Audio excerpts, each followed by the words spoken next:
Salut à tous, je m'appelle Salimata Ndoye, mais les gens me connaissent mieux sous le nom de Salia Ndoye.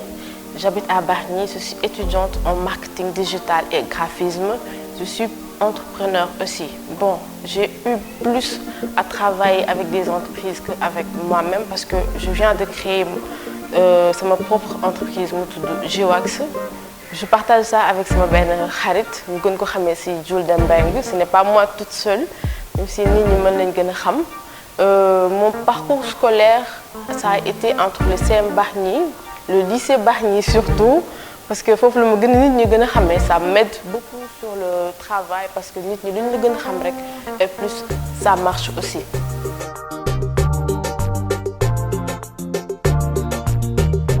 Moi, j'ai toujours été quelqu'un qui j'ai voulu créer quelque chose à moi, parce que comme moi tu dois être derrière un bureau.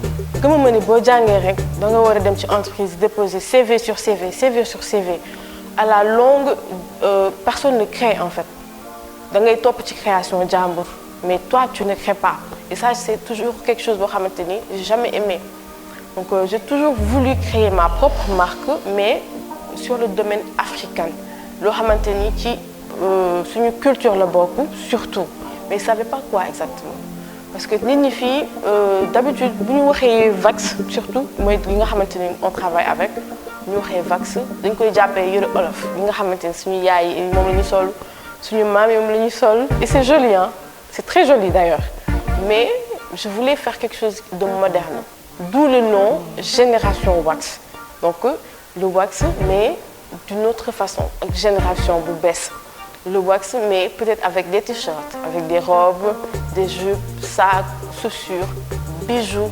Le bleu xamanteni dina ko soxla autant que si jigen. Ça a toujours été mon rêve. Donc ki nga xamanteni je travaille avec elle, Julde, c'est quelqu'un bo xamanteni elle est très belle. Teint noir magnifique, elle est superbe.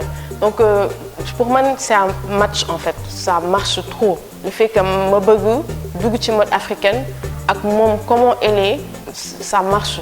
Et voilà, je pense que c'est ça qui nous a le plus aidé. Nous aussi man ak mom du man ma am idée bi, c'est pas moi toute seule. Man ak mom ñu am idée bi, on s'est dit qu'on va le faire.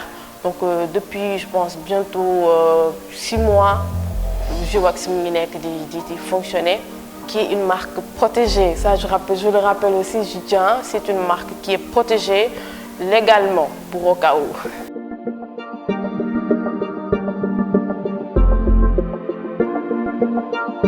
Aujourd'hui, en tant qu'entrepreneuse, surtout dans le domaine de la mode, sur G-Wax plus particulièrement, il y a le même chance pour maintenir. J'ai eu à travailler avec des gens formidables. Nous sommes sur nos tailleurs, nous sûrement, mais voilà, sans moi, je pense que nous sommes.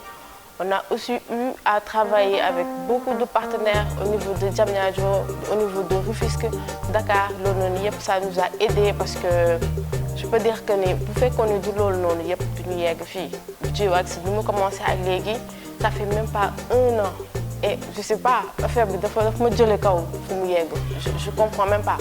D'autant plus que sur mes clients ici, c'est des gens que je ne connais pas. Je ne les ai jamais vus. Je ne les ai jamais vus. C'est des gens qui sont de partout pour faire des commandes et tout. Donc, vous faites qu'on est de nos partenaires, de nous et ça c'est beau, autant pour Man que pour Julde aussi, qui n'est pas là. Ça nous aide et voilà.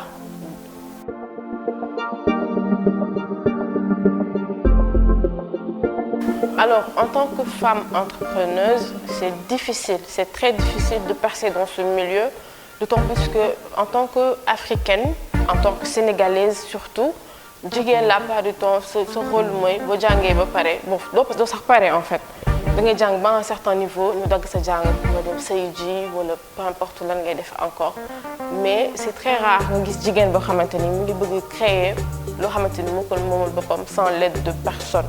Sans l'aide de personne, ça je tiens à le préciser parce que ce soit domaine financier ou pas, du coup demander quoi que ce soit, nous on l'a fait toute seule. Bon, c'était difficile certes parce que tout le temps nous dañ lay wax non, ça va pas marcher, vax là, alors que non en fait non. c'est surtout parce que Vox la que ça va marcher parce que c'est à nous, c'est à l'Afrique.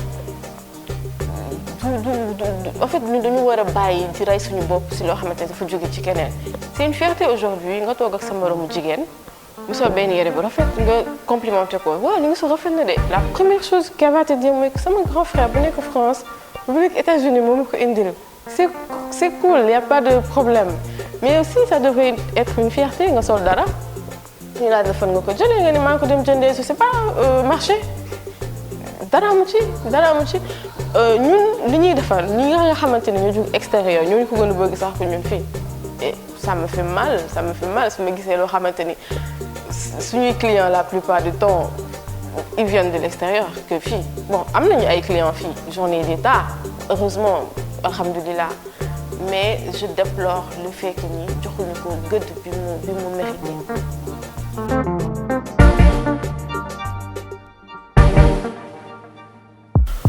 Aussi di wax ni ñun on est partout que ce soit sur les réseaux sociaux Instagram, Facebook, on est sur Instagram sur le nom de Génération Wax, on est sur Facebook sous le nom de J-du-milieu Wax, on est aussi sur WhatsApp, on a un compte professionnel sur WhatsApp, vous pouvez nous contacter à tout moment pour des commandes ou bien pour des questions ou même pour les revendeurs 77 321 97 82. Di remercier ñëpp franchement man ama fayu kenn sérieusement parce que su doon nit ñi bu dul woon nit ñi dañuy def pour ñun je pense que duñu yegg fii. Je remercie plus particulièrement ma famille avant kenn. Je remercie ma famille surtout mes sœurs xam ne dama leen di yóbbu fu ne dama leen di trombaler fu ne juste pour des photos ñoom ñooy samay modèles photos elles sont très belles machallah. Fandoy, Fama, Thiané, tout le monde je les remercie.